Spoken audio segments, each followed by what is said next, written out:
साथ संगत जी, आज हम सभी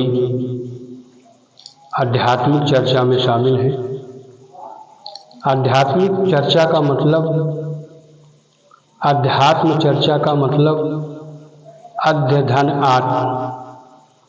अध्य का मतलब होता है अध्ययन करना, आत्म का मतलब होता है आत्मा।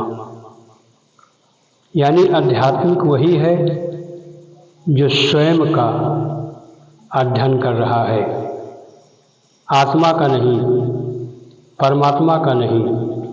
क्योंकि आत्मा और परमात्मा तो द्वैत का भाव है, दो का भाव है। यहाँ पर स्वयं की बात होती है, यानी जिसने स्वयं को जाना।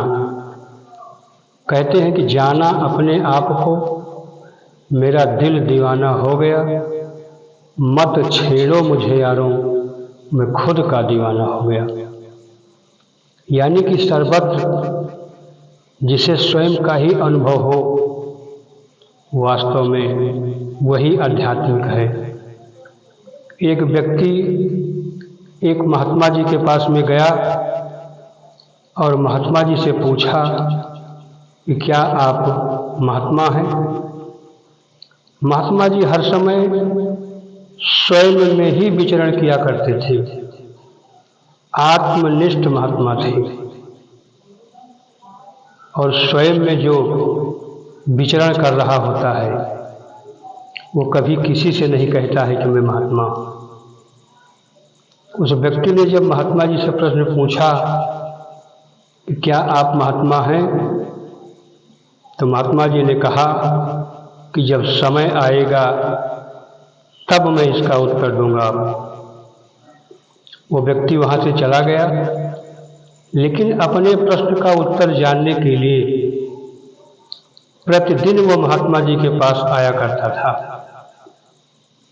और जब भी महात्मा जी से प्रश्न करता, महात्मा जी यही उत्तर उसको देते कि समय आएगा तब मैं इसका उत्तर दूंगा आपको। समय बड़ी तेजी से बीतता हुआ चला जा रहा था। एक दिन महात्मा जी शरीर को छोड़ दिए। वहाँ पर महात्मा जी के जो शिष्य थे, महात्मा जी को जो जानने वाले थे, वो अंतिम क्रिया के लिए महात्मा जी को शमशान में लेके जा रहे थे। और रास्ते में वो व्यक्ति महात्मा जी से अपने प्रश्न को जानने के लिए आ रहा था। और महात्मा जी की लाश चली जा रही थी। लाश के साथ लोग राम के जयकारे लगा रहे थे कि राम राम सत्य है, सत्य यही गत्य है। कहने का भाव कि बड़ी भाग्य से मनुष्य का तन मिलता है और इंसान मनुष्य का तन पाने के बाद में संसार में लिप्त हो जाता है, मकान में लिप्त हो जाता है, घर परिवार में लिप्त हो जाता है, लखपति और करोड़पति होने में लिप्त हो जाता है। और मनुष्य का जीवन उसे क्यों मिला होता है, उसे वो भूल जाता है। अंत समय में कुछ भी उसके साथ में नहीं जाता है। अगर वो राम का नाम जप लेता है तो वास्तव में राम का नाम ही सत्य है और वही नाम ही उसके साथ में होता है। ये संसार वालों को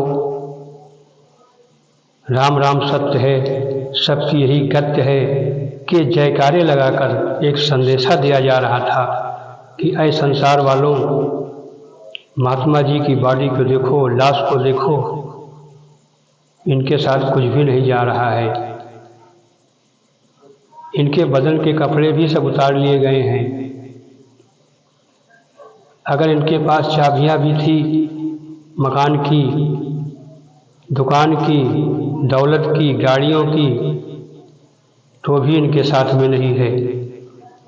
एक संदेश दिया जा रहा था संसार वालों को कि राम राम सत्य है, सबकी यही गत्य है, एक दिन सबकी यही गत होनी है, एक दिन सभी को शमशान में जाना है।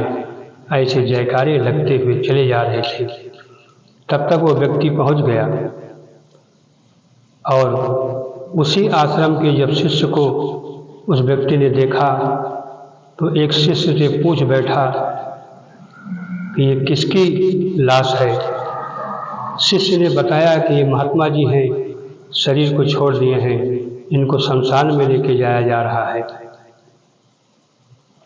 उस व्यक्ति ने कहा कि मैं इनसे एक प्रश्न काफ़ी दिनों से पूछता हुआ चला आ रहा हूँ, लेकिन ये हमेशा हमारे उत्तर को टालते हुए चले आए हैं, यह कहकर कि जब समय आएगा तब मैं इसका उत्तर दूंगा, और जब तक ये हमारे प्रश्न का उत्तर नहीं देंगे तब तक मैं इनको आगे नहीं जाने दूंगा। लोग बड़े असमंजस में पड़ गए कि जो व्यक्ति शरीर में नहीं है वो कैसे किसी के प्रश्न का उत्तर दे सकता है। लेकिन वह व्यक्ति अपनी बात में अड़ा हुआ था कि इनको नीचे उतारो, मेरे प्रश्न का उत्तर इनको देना पड़ेगा।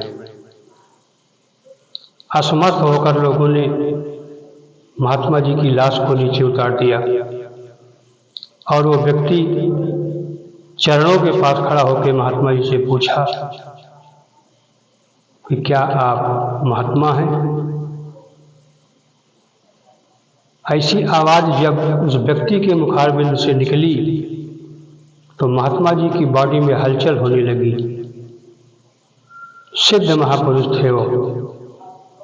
कुछ समय के लिए फिर वो शरीर को धारण के लिए किए, अपनी आंखों को खोला और कहा कि वत्स, क्या जानना चाहते हो? उस व्यक्ति ने फिर वही प्रश्न पूछ लिया, क्या आप महात्मा हैं? महात्मा जी ने मुस्कुराकर उत्तर दिया कि हाँ, आज मैं गारंटी के साथ कह सकता हूँ कि मैं महात्मा हूँ।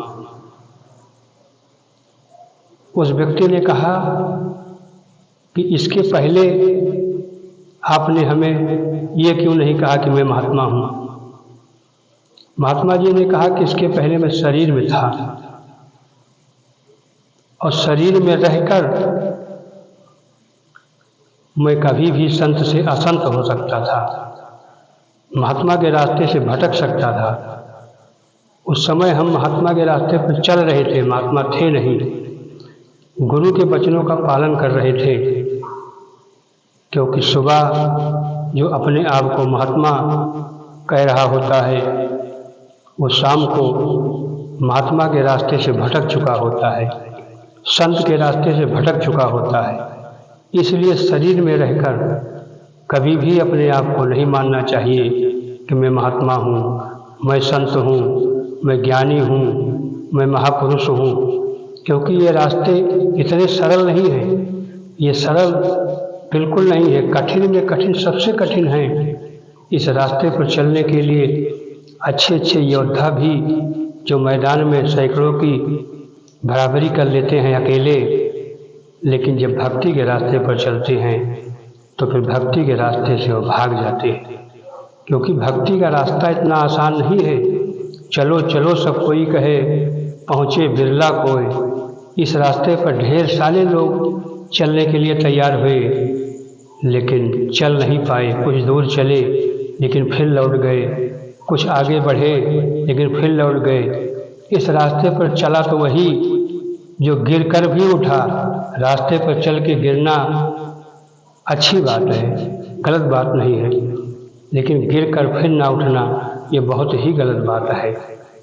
तो कहने का भाव कि मैं शरीर में था इसलिए स्वयं को महात्मा नहीं मानता था, आज मैं शरीर में नहीं हूँ इसलिए दावे के साथ मैं कह रहा हूँ कि मैं महात्मा हूँ। साध संगत जी, महात्मा जी के जयकारे लगने लगे ज़ोर ज़ोर से, और कुछ समय के बाद फिर महात्मा जी ने उस शरीर का त्याग कर दिया। और साध संगत जी, ये हम सभी के लिए एक संदेश है कि हम सब सद्गुरु के चरणों में हैं, सद्गुरु से ज्ञान लिए हैं, लेकिन वास्तव में स्वयं को महात्मा मान लेना एक अहंकार का भाव है। स्वयं को ब्रह्मज्ञानी मान लेना एक अहंकार का भाव है। स्वयं को बहुत बड़ा ज्ञानी मान लेना एक अहंकार का भाव है। महात्मा के रास्ते पर तो वही चल सकता है जो वास्तव में स्वयं को हर समय ज्ञानी मानता है।